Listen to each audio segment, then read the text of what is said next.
Here we have a brand new 2023 Mercedes-Benz EQE AMG sedan. This one comes in the beautiful matte paint. This is going to be manufacturer graphite gray Magno. And then our interior consists of the black and space gray Napa leather. And we get 2 electric motors, 1 on each axle, and that gives us 617 horsepower, 701 pound-feet of torque. Come around the front end here, absolutely stunning look, especially with this matte paint here. We get LED headlamps, LED daytime running lights, and just a fantastic look. And it's the little things, having that AMG badge there, and it looks so stunning. But coming around to the wheels here, these are gonna be 21s. Love that turbine look. And then to get to the windshield wiper fluid, just click here. And it's locked because this locks itself after a little while. And it's actually neat that this locks as well, so everything's electronic. So there's the windshield wiper fluid. We get passive keyless entry on all 4 doors. And then the trim just looks so nice, especially with that red stitching there. Everything looks very premium. Power door lock controls here, power seat controls here. So this is gonna be for the seat back, seat bottom.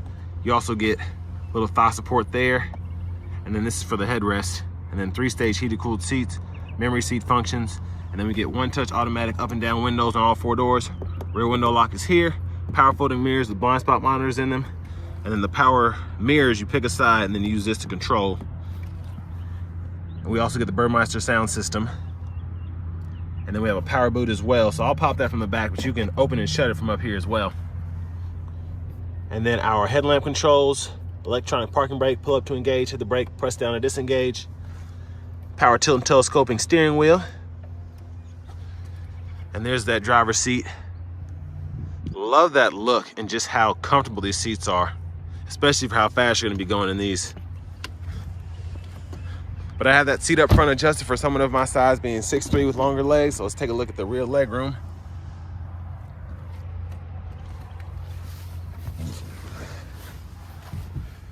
Now we do have the panoramic sunroof back here. So with that, I have about probably a ½ inch of headroom, if that, but my head's not touching the roof at all, and 2 inches or so between my kneecaps and the back of this seat. So great space. And it is nice that we get quad zone automatic climate controls as well, so we can control all of that from back here. And then you also have the option to control it from up front as well, so we'll go into that in a second. But rear AC vents are here. And this is how the seat looks like when it's folded down. I'll show you how we can actually activate that. And the middle seat folds down, and then we have cup holders back here. Then to fold that back up, you just give it a little bit of pressure, and then when you get up to the top is where you actually have to push it pretty hard and then lock it back into place.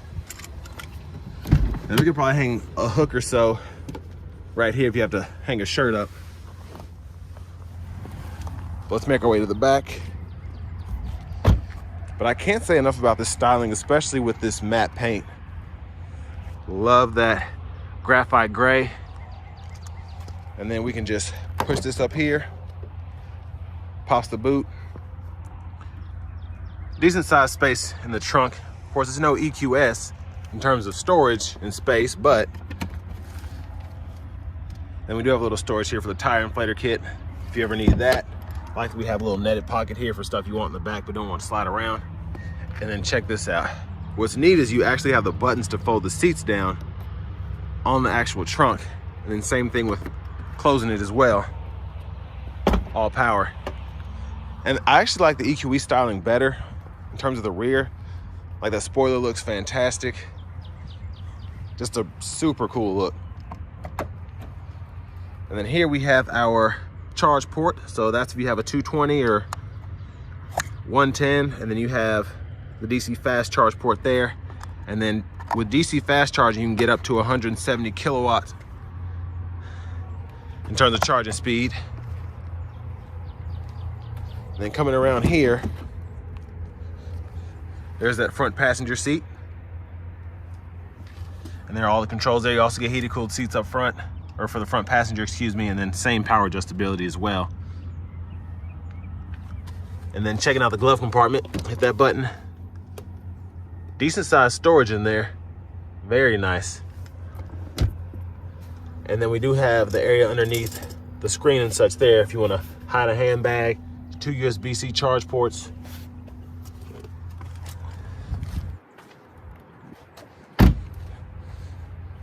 But before I go to the front, window sticker here, let's just take a quick look at that. You can pause it anywhere if you want to see something in particular.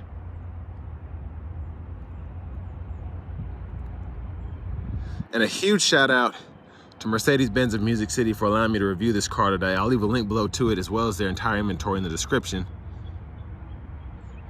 But I really appreciate them over there for allowing me to drive this.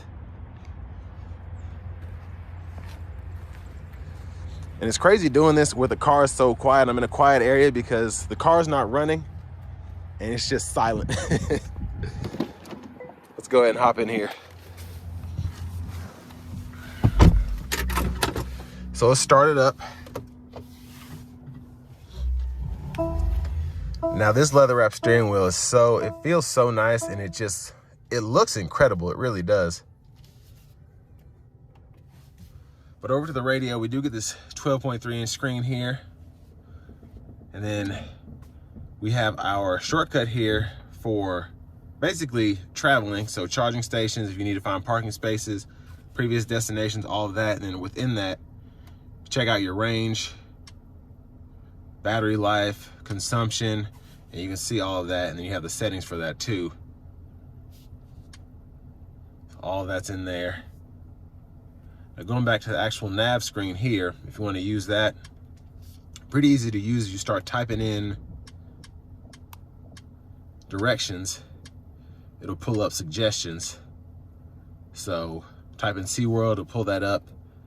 If you want to actually look up certain points of interest, charging station, and do that. It'll show you the ones that are closest to you. And then you can actually hit that over there, and then it has an actual separate button to pull up the EV charging stations, which is nice because that's what you'll need probably more than anything. And then I like having the shortcuts down here as well. So music, hit that, you have your XM, then you can go to your FM and then actually toggle all of your sources, and then Bluetooth, connect your device so you can have your phone hooked up. And then it's just nice to have stuff that you normally would need. Trunk right up front if you need to pop that really quick, if you don't want to use the button to the left down there, which me personally, I would probably do that, but it's nice to have that for people who just like to use the screen. And then for the dual zone automatic climate controls, fan speed is here, temperature is here, and then you can toggle your auto mode here. And then you have an actual climate menu, and that's where you can decide where you want the air to come from, whether it's your feet, your face, or from the vents by the windshield. And then you can toggle your AC, and then you have 2 modes for your actual eco air conditioning, or climate control, excuse me. And you can sync, unsync there, turn it all the way off. So a super nice system. Like we have a back button there, and then from the home page, you can hook up your phone, go to the radio, go to your media, and then here from the comfort, you can turn on that massage seat. And then same thing with lumbar if you want to adjust that, ambient light. So, of course, the more you're in this car, the more you learn about it. Typical Mercedes, but that's what I love about them. And then go to your settings here. You can toggle with all of your driving assistance, vehicle settings, go to your lights, and then all that stuff you never use, system info, but if you need it, it's there.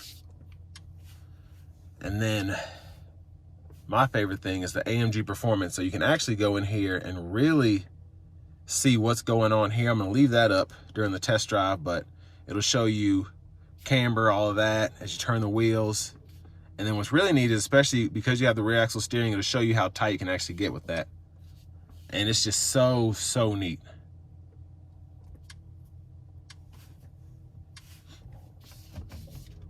And here's our backup camera there. Guidelines follow you as you turn the steering wheel. You also have a 360 view. Front camera here. and then curbside cameras. Then you have that automatic camera, and it'll give you that 360 view. And then you can save your GPS position. So whenever, let's say you're backing into your garage or something, and you always want to see how close you are to the cars beside you in your apartment, and you could just save that view and it'll always be ready when you're in this spot. So really cool. Put it back in the park. And then here, you hit that AMG button down here, drive modes. You can do that here or to the steering wheel, and I'll show you what we do on the steering wheel in a minute. Toggle that parking camera, charge ports, all that. And then again, we can go to our vehicle settings, toggle our heads-up display, active steering assist, active lane keep assist, other things. There's so much going on. And again, that'll bring you your driving or your settings. Now down here, hazards, and then this is your fingerprint sensor if you ever want to hook that up so no one else can get in here. Power button, and what's cool is it's like a computer, so hit the power button, it'll show you the display, turn the display off or the whole system off, and then mute button, volume controls here. And I love this because usually I don't like touch sensitive controls. I like to have knobs for volume, but it's just really easy to use, and then you can go back and forth there, mute either from the screen or from down there. Now we have a wireless charging pad way back in there, pretty good size. 2 USB-C ports there, and then we have our cup holders here, and of course you can adjust that if you want to. Center console cubby space, 2 more USB-C charge ports, and a pretty good size for a car like this. Now we do have a soft touch panoramic sunroof control there, dome lights and all of that here. And then that's what the roof looks like when it's open. And then you can hit it again and you can slide that puppy back. And I just absolutely love this car. It feels so luxurious, and if you don't want something as big as an EQS or don't want to spend as much money, this is a pretty good option. And there's a quick look at the back seat from up here. And if you look here, the ambient lighting, love that. I love the dash trim here. I love how that's all blended in. So the vents for the AC are actually right up here, and it just looks really neat. But coming over to the steering wheel, these are going to be your controls for the gauge cluster up here. And on this side, this is actually for your system here. So I'll hit that back button, it'll get me out. And then I hit the home button, it'll pull that up. So these are all to scroll through that. And then over here, this is all to scroll through that gauge cluster. And you can check out all that's going on. And then we can change our views as well. And then down here, we have our adaptive cruise control. You can turn that on and off, adjust the gap, then adjust speed, set all of that. And then down here, we have our sound modes and then our suspension here. We can toggle all of that below. And then over here, we have our actual drive mode. So I can go between slippery, individual, comfort, sport, and then sport plus. And then over to the right side bottom here, Bluetooth controls, volume controls for the radio. We can set up our favorites and then voice recognition here. And then paddle shifters behind the steering wheel for the regenerative braking, windshield wiper controls, blinkers, and then the shifter, hit the brake, pull down for drive, tap up for neutral and hold that, and then pull all the way up for reverse, press the side there for park. And there is the heads up display here, which I love how they did that, how it's set up, and it shows me power and charge as I'm driving. And then finally, here's that key fob.